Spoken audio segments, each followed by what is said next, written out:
back to Vegas Weekly for Saturday, July the 18th, 2020. This is the point in the show when I have no idea what I should say next.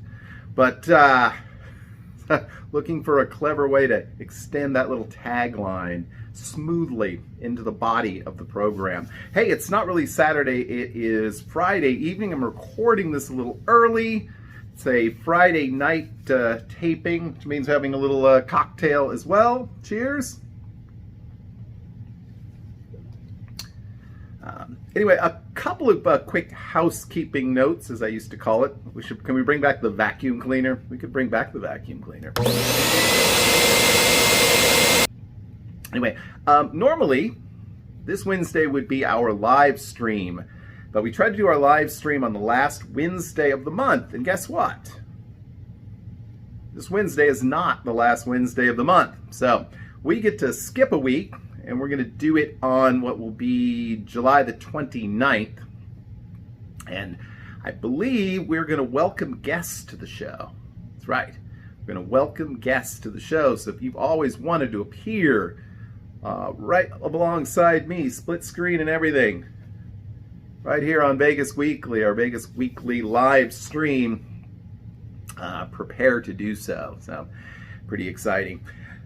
For now, let's jump into the news for the week, and continues to be a mixed bag. A lot of cases of the COVID-19 continuing to be reported in and around Las Vegas, throughout the state. Definitely starting to cause some strains in hospital capacity, ICUs, ventilators, that sort of thing. And the whole area, Southwest, including Texas, Arizona, California, are big hot spots nationally. So that's certainly a concern, and there is continued speculation that there could be a rollback to phase one, which the latest leaked documents from the Trump administration would suggest that that's what the federal government is encouraging in a number of red states. I happen to live in one, Kansas. Nevada is, of course, another one. Now, whether or not the Democrat governor of Nevada is going to take the advice of Donald Trump and his experts, I don't know. But certainly something to chew over this week. On the other hand, we continue to see indications of more reopenings, which to me, if casino executives had any hint that there was a shutdown coming, I don't really think they would take the time and energy to reopen these facilities. Last week I speculated we might not see Tropicana again until it was sold. Well, they must have heard that. They had to prove me wrong. I've been wrong about everything this year, so we might as well add that to the list. The Tropicana announced this week they're going to be opening up on September the 1. September the 1? September the 1st. So if you're big fans of the Trop, hey, maybe you can get in and make some reservations for Labor Day weekend and get back to your favorite hotel. In addition, just kind of randomly, no one was expecting it, there was no announcement, Vidara opened up this week. I believe it was Wednesday or Thursday. They were suddenly open. Which Vidara is a non-gaming property, so I suspect the protocols for opening that hotel are significantly less than if you have to monitor an entire casino. And of course, we do know this Thursday, the 23rd, we should see Bally's reopen. So just to put that into a kind of a scorecard, that leaves on the MGM side just the Mirage, Park MGM, as well as the boutique Nomad hotel that is associated with it are the remaining MGM properties to open. On the Caesars side, we have still Planet Hollywood, Cromwell, and even though they don't own it anymore, they still operate it at the Rio. Curious that the three properties they haven't opened are three of the properties that there is speculation might be up for sale. Speaking of gambling, the news today out of New Jersey is that their gaming commission has approved the merger of Eldorado and Caesars, which that was big news. Remember that was big news last year? Now it's just kind of fallen on behind the wayside. But that appears to be the last hurdle to that coming to pass. And it has already led to either the sale of some properties where the combined company would have very much a monopoly, and could potentially lead to some sales of properties in Las Vegas. The ones that I mentioned, Cromwell and Planet Hollywood being the ones most suspected of that. So there was also speculation this week that the two Fiesta properties, one in Henderson, Nevada, and one up in the north side of Las Vegas, currently owned by Station Casinos, may also be up for sale.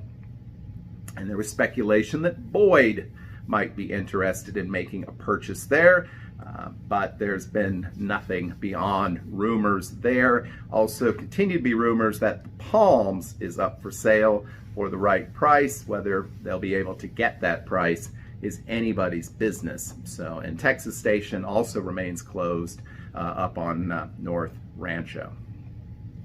So that's, again, kind of the mixed bag of news, and I think we're all just kind of in limbo. I think any of us that have a trip planned to Las Vegas, even those of us living in the U.S., and certainly those outside the borders, continue to just kind of hold our breath. And really, you can kind of make plans, but when you do it, you're kind of like, is this really going to happen? So we know that the Canadian and Mexican borders will be closed essentially for another month, at least through August 21.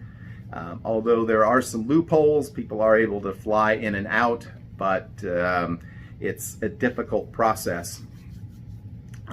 Along the similar lines, we are seeing some casinos beginning to open in Canada, as well as August 1st, we expect to see a reopening of casinos in the United Kingdom. So our Vegas news has spread far and wide this week. And speaking of far and wide, is there anything more cosmopolitan, anything that brings people together more than a tasty cocktail?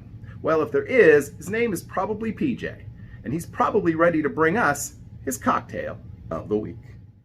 Hello, ladies and gentlemen, and welcome to another episode of Cocktail of the Week with your host and not a professional bartender, PJ. Well, hello, ladies and gentlemen. John, thank you very much for another fabulous introduction to Cocktail of the Week. That's right, ladies and gentlemen, we're bringing you another fabulous cocktail. This week, we're bringing you the Black Russian. That's right, just 2 ingredients. You should have these in your home bar. If not, go out and buy some Kahlua, because I know you all have vodka. We've been making a lot of drinks with vodka on this show. So today, the Black Russian. 2 ingredients. We're going to put all that in this cocktail glass, or my rocks glass, and we're going to make that for you right now. Let's get started, shall we? First thing we want to do is bring in my glass. There we go. Nice tall glass. Put in a couple ice cubes.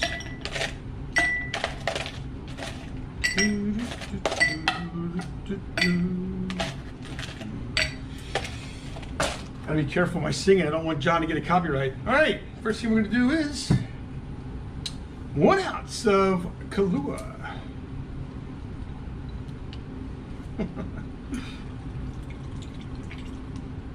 And perfect.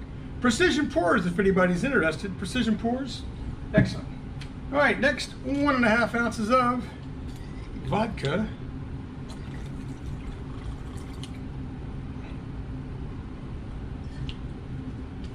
I think we're gonna do a little bit more. There we go. I don't think that was 1.5. All right, then we're gonna just kind of stir it up a little bit. Get that nice and chilled. Not make it too much of a mess. Bring in our main attraction. Pop some ice down in here.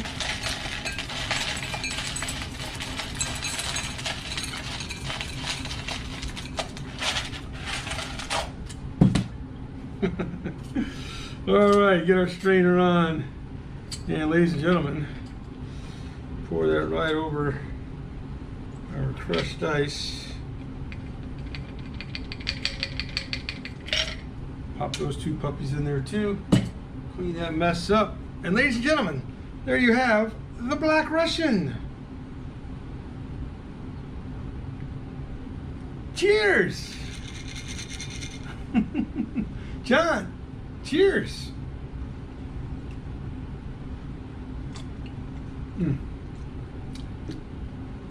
Oh, that's good. Ladies and gentlemen, as you know, Kahlua is a coffee liqueur, and it is delicious. It is delicious. A little bit of vodka, a little bit of Kahlua, mix it up over ice. Ladies and gentlemen, this is a great, great cocktail. Quick and easy. You saw it took just a matter of moments. With that, all I can ask for you now is please leave a comment down below on Vegas tips and tricks. Make sure you leave a thumbs up. And if you haven't already subscribed to John, hit that subscribe button. And also, if you haven't subscribed to me, PJ Cocktails, where you could actually get one of these fabulous shirts, as well as some great merchandise from Vegas Tips and Tricks, you can do that too. And as always, please, ladies and gentlemen, remember, drink responsibly. John, short and sweet, but back to you, buddy. Another great episode. We're going to finish this. Actually, we'll be making another one and watching Vegas Tips and Tricks. Back to you. Don't let JR near the booze. Cheers, everybody. We're out of here. Peace.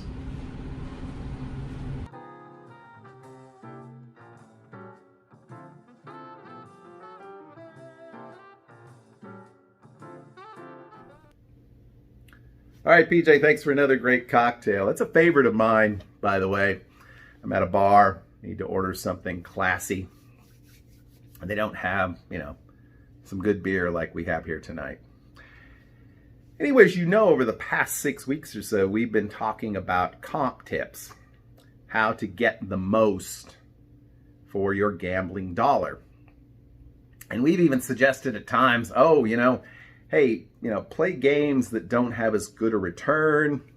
Just don't maybe play as long, just don't extend your budget because, your expected loss is greater and so you're going to get more money back. But of course, there's a pretty good chance you're going to lose more money. Today, we're going to kind of turn the tables around. There are some games in the casino, certainly live poker would be one, any sort of race or sports betting would be one.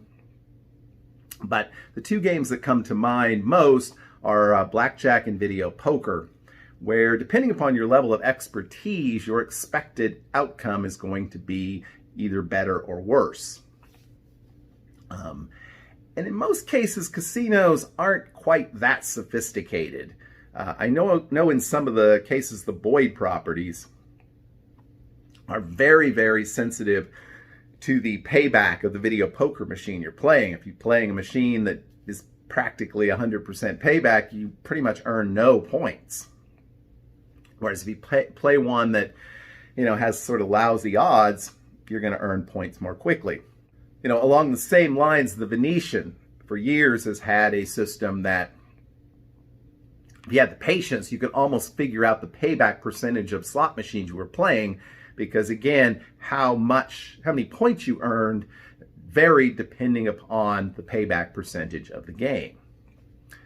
But in most cases, casinos are assuming a certain payback percentage, whether it be 90% on the slots, whether it be 95% on video poker, whether it be 96 or 98% on blackjack.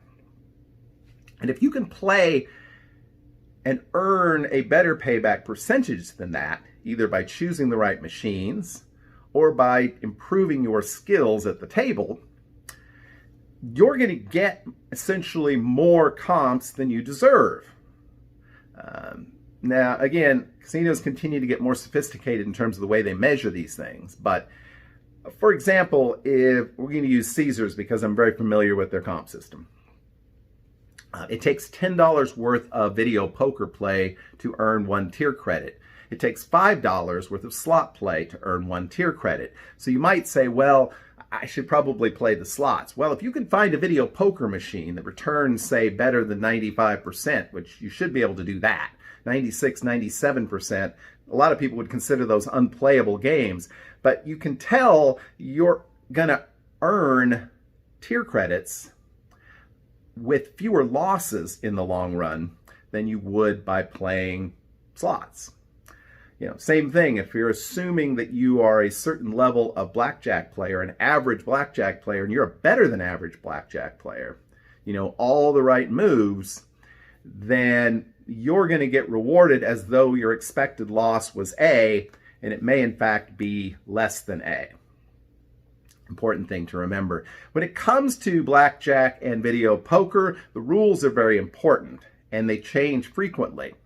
So I know in the case of video poker, there's a website called vpfree2.com that will list the pay tables for various casinos. It will also indicate if, for example, you earn tier credits at a lower rate or not at all in some cases.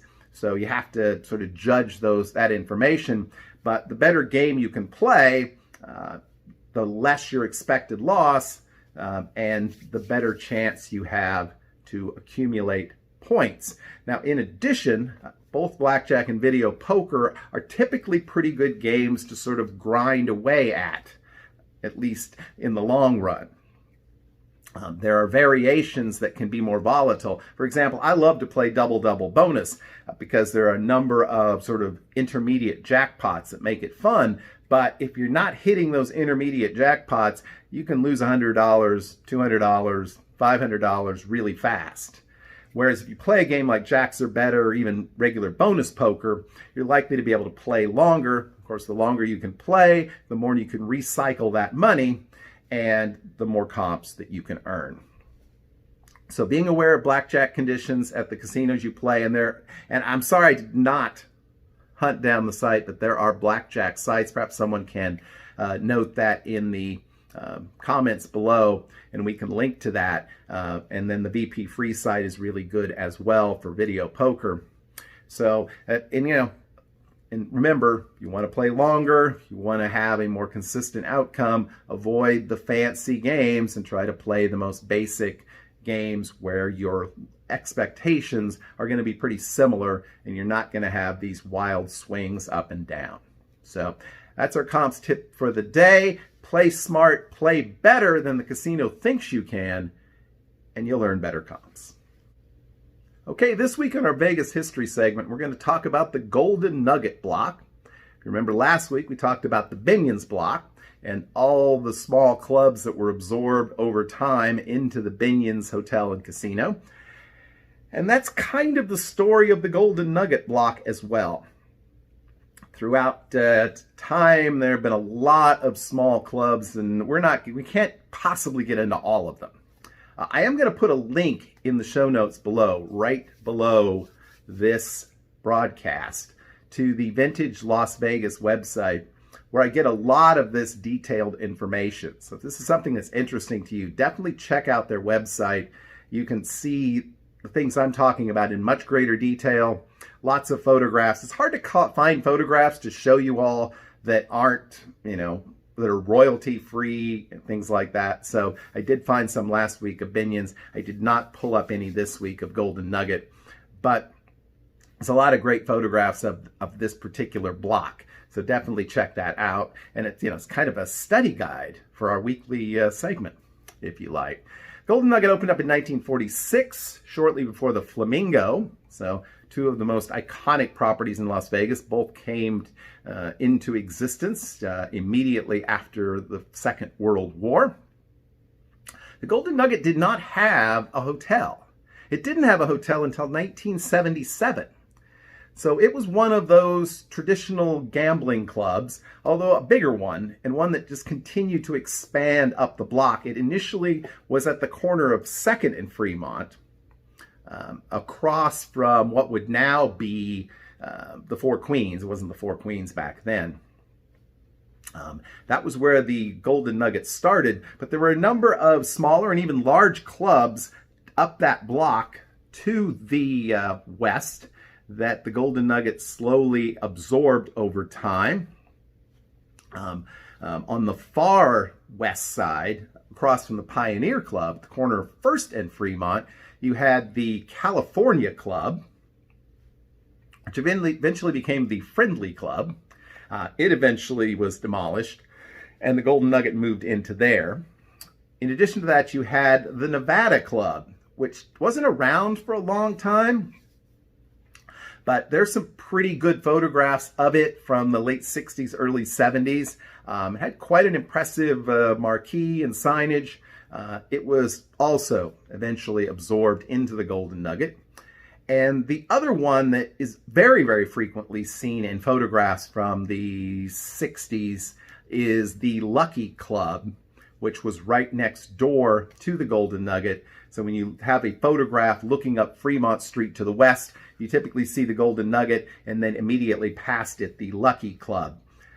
The big event in the history of the Golden Nugget really was in 1973 when a very, very young businessman by the name of Steve Wynn was named president of that casino.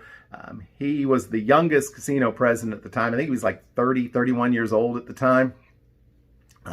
His father had been a gambler, and he had worked his way up to the point where he became the majority owner and operator of the Golden Nugget. Originally, the Mirage, which is often thought of as Wynn's first sort of masterpiece, was going to be called the Golden Nugget on the Strip. There was also a Golden Nugget in Laughlin. There was a Golden Nugget in Atlantic City. This was Wynn's first project. In 1977, he built the first hotel tower there at the Golden Nugget. And three more additional towers would be built, only 2 of them on Wynn's watch, as in 2000 the property was sold to MGM, and it proceeded through a group of owners to this day where it's owned by the Landry restaurant chain, which is an interesting concept. But the Golden Nugget, from the moment they put that hotel tower up, became the sort of prominent property in downtown. Certainly at that time, there were no hotel rooms on Fremont Street or its environs that could compete with the Golden Nugget. And to a large degree, there still isn't. Now, when Circa opens up, from the looks of the renderings and the descriptions of those hotel rooms, they will clearly give Golden Nugget a run for its money. And even in recent years, we've seen some impressive renovations at the Plaza, at the D, the Downtown Grand coming to pass, and again, obviously Circa, to where there are a lot more quality hotel rooms available in downtown than there used to be. But back in '77, when the first tower went up, the Golden Nugget was clearly the biggest property and the best property. It still is the biggest property. 2,400 rooms downtown. No place can even touch that. I think the Plaza has around 1,000. So it is a very strip-like casino. It is not a favorite of mine. I have not stayed there. I have very rarely played there, partially because it just doesn't feel that comfortable to me. But it certainly has the amenities, the bars, the restaurants, the pool that you would expect of a first-class property. And it pretty much has since the early days of Steve Wynn. So that's our story of the Golden Nugget block on This Week in Vegas History. Once again, definitely check out Vintage Las Vegas in the links below. And we'll be back next week to talk more about, you might have guessed, another block of hotels and bars and clubs in downtown Las Vegas. As always, it's been a pleasure talking to you. I hope you enjoyed today's program.